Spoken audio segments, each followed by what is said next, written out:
Hello. Hello. Just thought we'd have a chat, just me and you. I've just come back from the osteopath and he stretched me and all. In a minute, Bo, don't be silly, I'm making a video.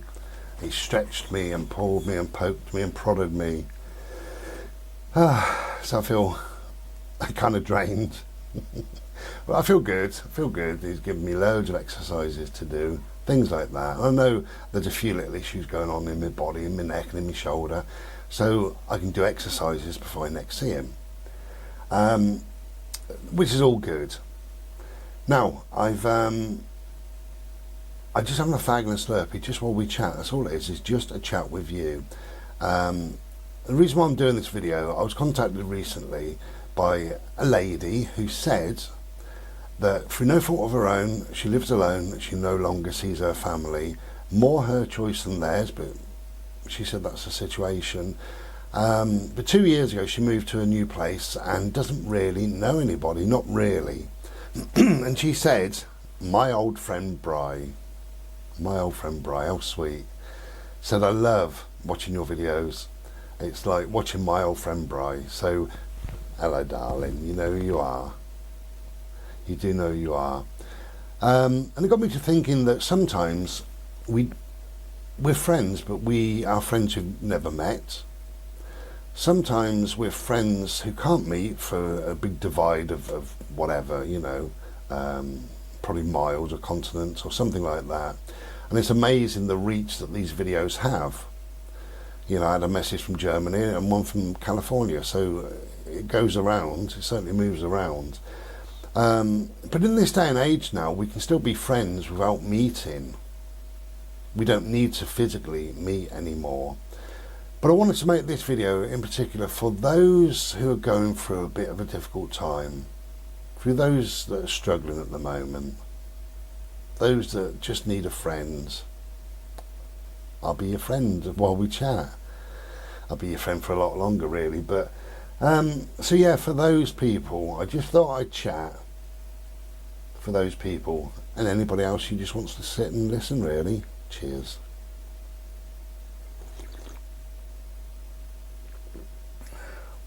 So I really need this Slurpee and this fag after my appointment.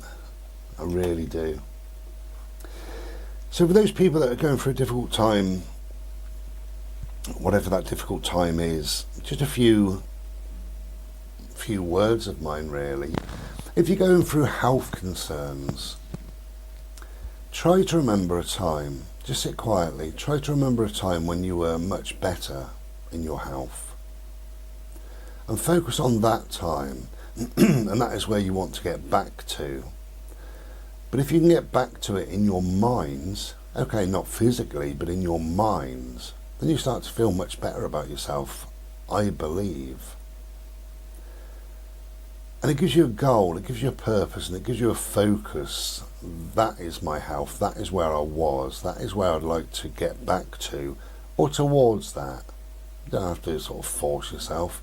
I like to get towards that.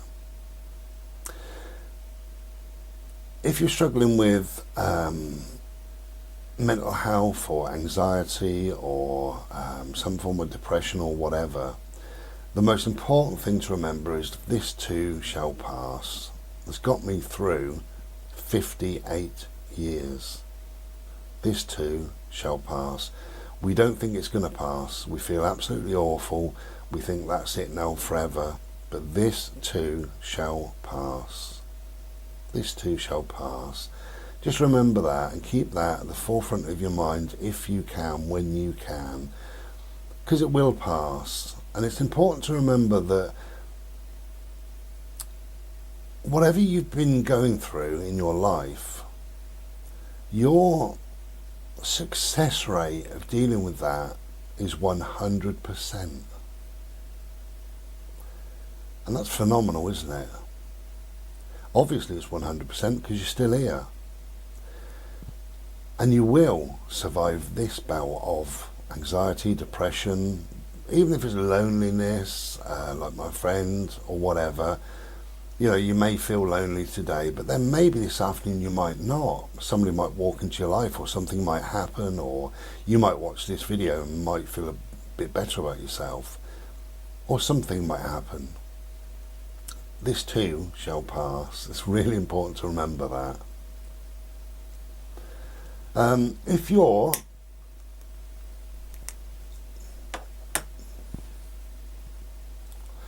you're struggling, if you're going through, if you're grieving, if it's depression, if it's anxiety, if it's loneliness, or if you're worried about your health condition or whatever, all of those, obviously, yeah, this too shall pass.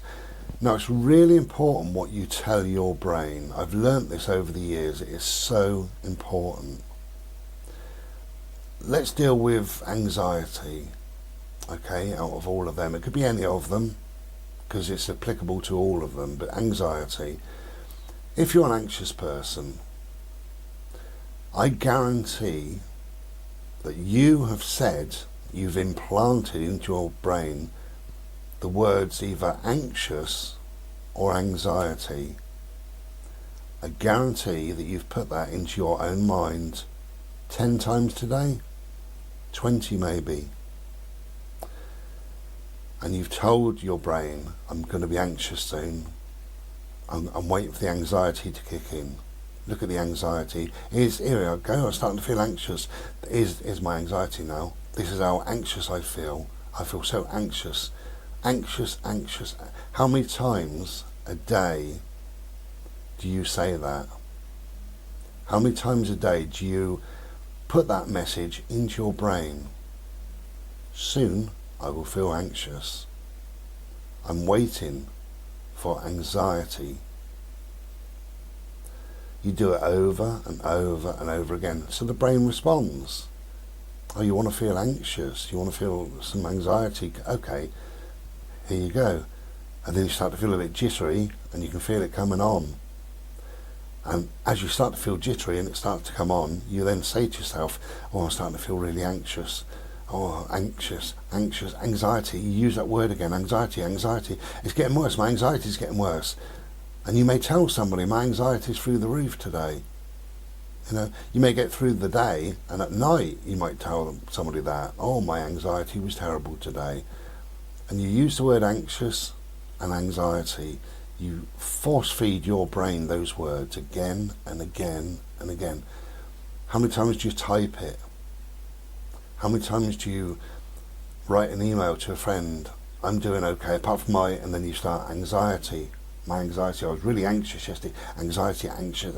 And you leave that email feeling quite anxious, or you will do, because you've told your brain you want to start feeling more anxiety.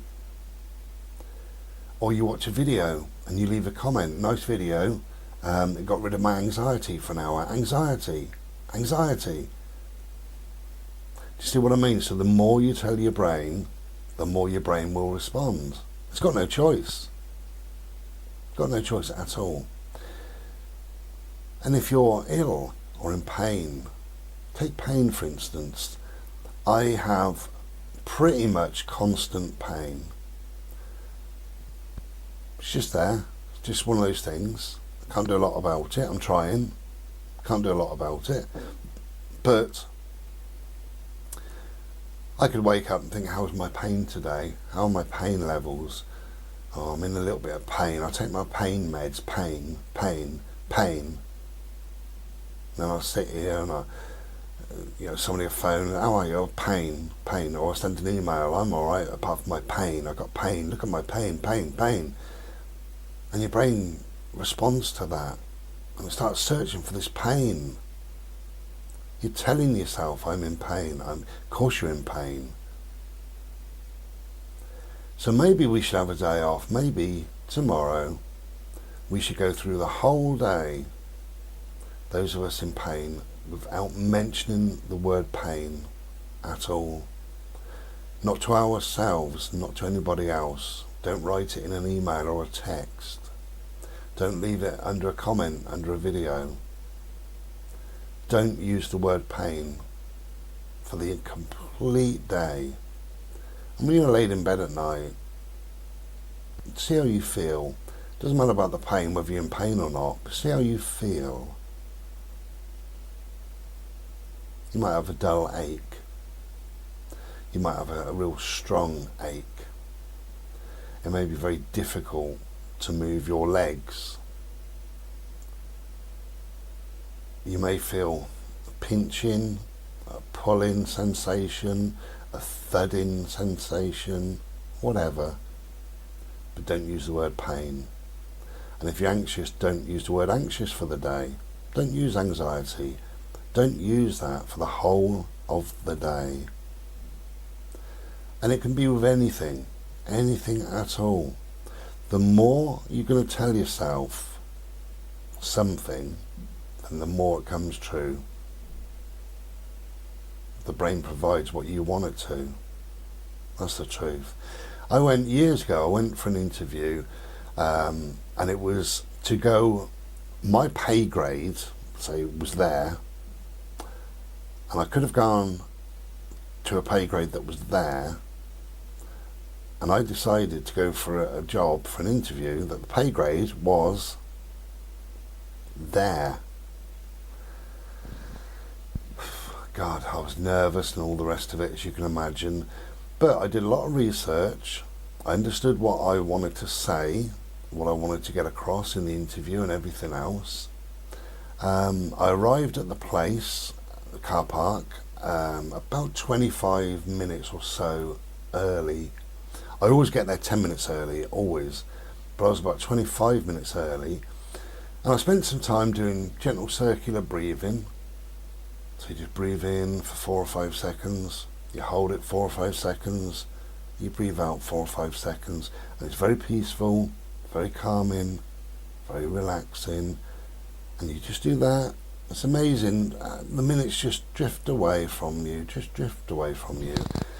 And the other thing I do that I kind of taught myself, because I had a horrible dental experience years ago, was I imagine that I got holes in the bottom of my feet and this cold air rushes up, and I can feel this cold air in my legs, and the cold air rushes up even more into my hips and my lower back and into my chest, and I feel very calm and very cool, very much at peace. So I did all that, and rather than the worry of the interview and sitting in the car for 20 minutes saying, oh, I bet I don't get this job, it's far above me, I don't deserve this job, or whatever, because your brain would just say, well, okay, then I'll fuck the interview up.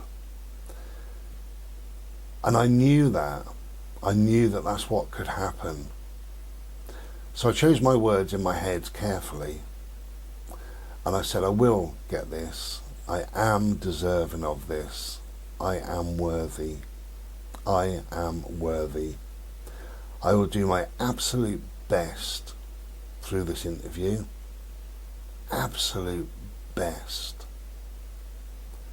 And I will get this job because I am worthy. I deserve this. This is mine. I will get this job.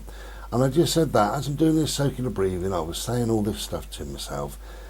Cut a long story short, but I went in. The interview was with a panel of people. I was very, very calm, very peaceful, very relaxed. And I just kept my cool. And I got given a gift, actually, believe it or not, because they all kind of stood up and I shook their hands and what have you. And one of them, on his clipboard, was my CV, and he put it down on top of obviously this person they just interviewed, and I just happened to glance and look back up, and he'd written on there he didn't like the person's body language. I thought, well, that's handy. And I went along, I think 7 people, 6 or 7, and I sat down and all the rest of it. And it became quite clear that I was being interviewed really by somebody who was sat opposite me to my right. But him there, who'd written about the body language, he was actually the main boss. He was the big guy. So I needed to impress him in some way. And his gift to me was body language. And I sat in the interview kind of like this. I always put one hand in front of the other, like that, just gently. I did move around a little bit in the interview, and I expressed myself, but I was very open, very calm, just nice, gentle, peaceful, like I am now. And anyway, lo and behold, I got the job, and it was fantastic. So that was really good. Loads of money. I didn't really get it for. I didn't want it for the money, but I wanted it for lots of other things because it led on for teaching and all the rest of it. But I got that job partly because of the way I was, partly because my demeanour, that gift of body language was really handy for me. So thank you. The universe does conspire sometimes. The universe does give you what you want, and the brain will also give you what you want. And what you tell it, it will give you. And it might not give you it now, it might give you it later or tomorrow. So right now, if you start saying, I'm anxious, I'm feeling anxious, anxiety, then maybe tomorrow your anxiety will be through the roof, and you'll think, well, why was that? Well, it's because you fed your brain with it all day long today. All day long. Now, even if you're feeling anxious, so what? So what? What is the worst that's going to happen? Are you going to die? Is your leg going to fall off? Worst that's going to happen is you're going to feel a bit rotten for a while. But the more you focus on it, the more it grows. What you focus on grows. So you focus on that anxiety, and it will grow to be a big, big thing. Throughout the day, throughout everybody's day, we probably all have little stress points. We probably all have little anxious moments. We probably have all little difficult times. And what happens in most people is they don't bother focusing on that stress, that anxiety, that difficult time. They don't bother. And it's no big deal. It doesn't matter to them. It's no big deal. Somebody who is, I know a lot of people say suffering anxiety. I always say managing, because of my depression. I manage my depression. So somebody who's managing their anxiety, they would focus on that tiny, tiny little bit of anxiety. And anxiety can be a good thing. Stress can be a good thing. It's all to warn you. It's all to guide you. It's all to help you, believe it or not. So when you start getting a little tiny bit of stress or a little bit of anxiety or a difficult thing in your head or whatever, some people will really focus on that and blow it up to be a massive thing, because what you focus on grows. Simple. What you focus on grows. What you feed your brain will give you back tenfold in your body, your mind, everything. But really what you focus on grows. That's such an important lesson, you know. And if you start the day saying today's going to be a happy day and I'm feeling pretty good, yeah, okay, I got the usual problems. Don't say the word pain for that day. Yeah, I got the usual problems, but never mind, I'll get by. And this too shall pass. So just try that for a day. So if it is you that I'm talking to and you are struggling in life for whatever reason, just have a little think. How much are you contributing to that struggle? How much are you contributing to your stress, to your depression, to your anxiety, to whatever it may be, to your pain levels? How much are you contributing? How much are you thinking about it? How much are you telling your brain, pain, pain, pain, pain? That, going back to the interview, had I sat in the car and said those things,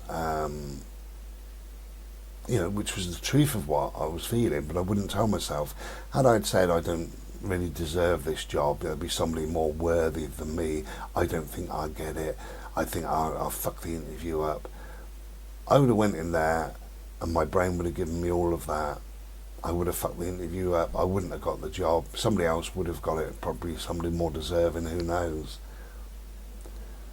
But of course you can fool the brain, and that's what we do every day. We all do that.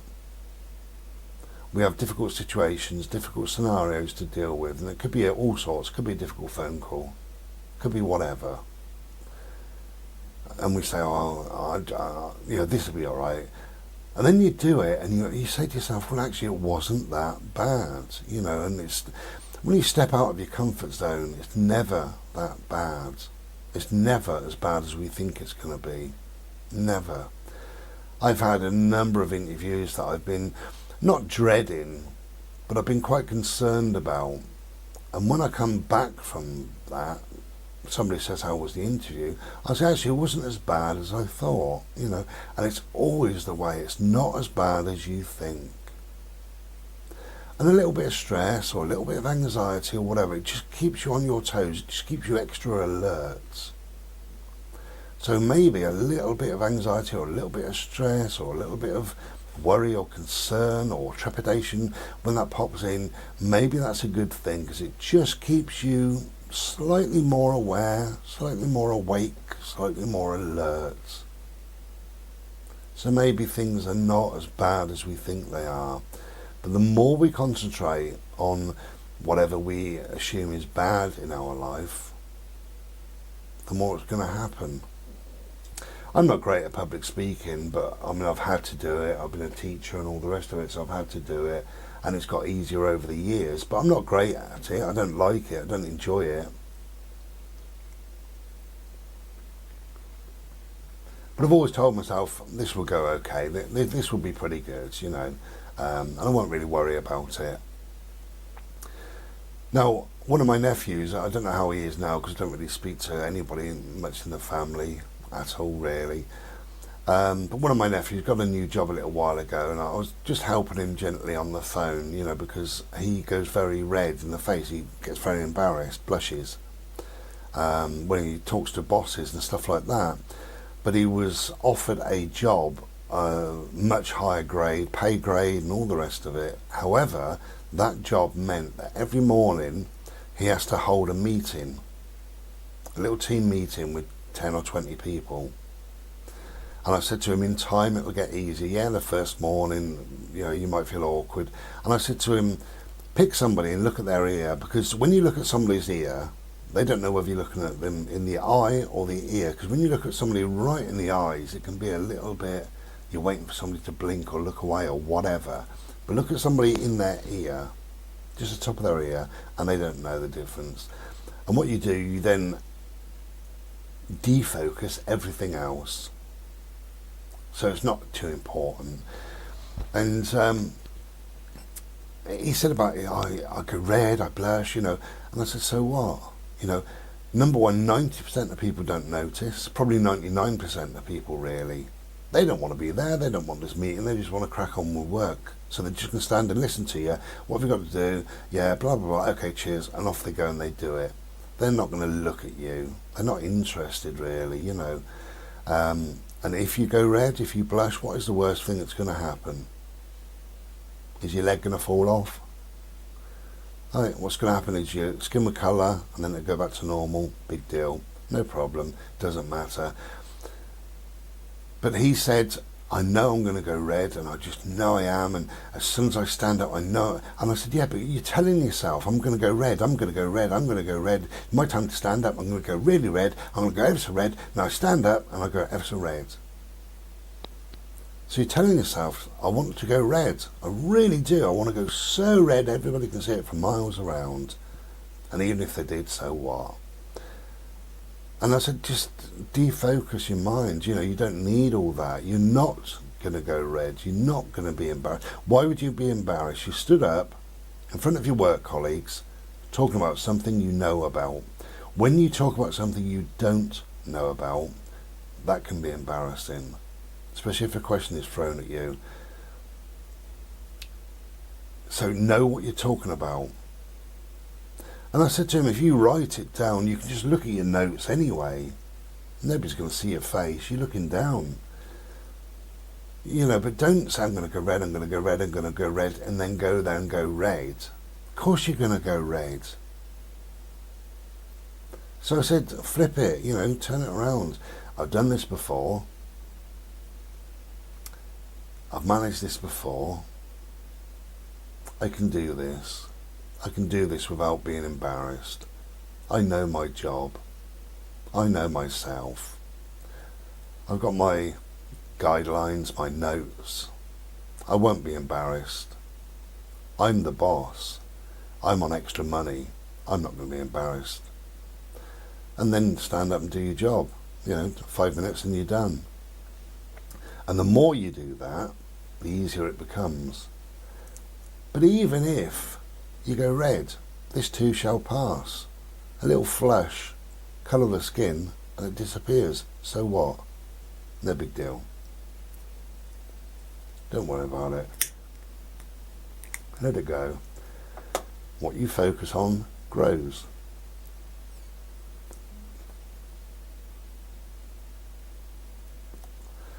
Okay, that's probably enough from me. I just thought I would just have a chat. Just for those that are struggling, if you're struggling, I hope some of those words might have helped in some way. Could be anything. It could be grieving. I mean, that's an awful thing to go through, and it's very raw. It's a raw, guttural, deep emotion when you're first grieving. But again, this too shall pass. And remain focused, really. Focused on what? Focus on hobbies or interest or loved ones or work or whatever is in your life. Because you can't help the grieving. The grieving will come crashing in, and it does, in waves sometimes. But when you focus too much on it, that's when it grows. And you end up that it's not actually grief. It's clinical depression. Got nothing to do with grief whatsoever, because if you focus on the grief and all you talk about is I'm grieving, I lost my loved one, I'm grieving, you're no longer grieving. It's got nothing to do with grieving. That's not grieving. That's a kind of not awful, but a self-indulgent way of grieving. And we use that sometimes to protect ourselves, being self-indulgent. Of course we do. I'm grieving, leave me alone. I'm miserable because I'm grieving. I'm doing this because I'm grieving. I'm making mistakes because I'm grieving. I'm going red in the face because I'm grieving. We can use that for anything. But it becomes, as I say, clinical depression rather than grieving, because you focus on it so much. And you focus on it again and again and again, and that grieving becomes all-encompassing. It becomes everything that you are, every second of every waking moment of the day. You become this big bubble of grieving, and that's not you. It's not what your loved one would have wanted. It's not how we're built, really. It's not how the mind is made. So the mind will take all of that grieving and shove it somewhere else, because it doesn't know what to do with it, and it'll send you to bed, and it'll make you really pissed off, and that's depression. It'll take away your appetite, maybe it'll take away your sleep, and before too long it becomes clinical depression, and you could have suicidal thoughts, and it goes on and on and on. And it's because we focused too much on grieving, or pain, anxiety, depression, a red flush of the face. It could be anything. It could be anything in life. Try not to focus too much on that one thing, and try to have a day off as well. Don't say the word grieving. Don't say the word anxiety. Don't say depression today. It'll still be there, but don't say it. Just don't say it. Don't allow these things to come bombarded in. Have a day off. Give it a try.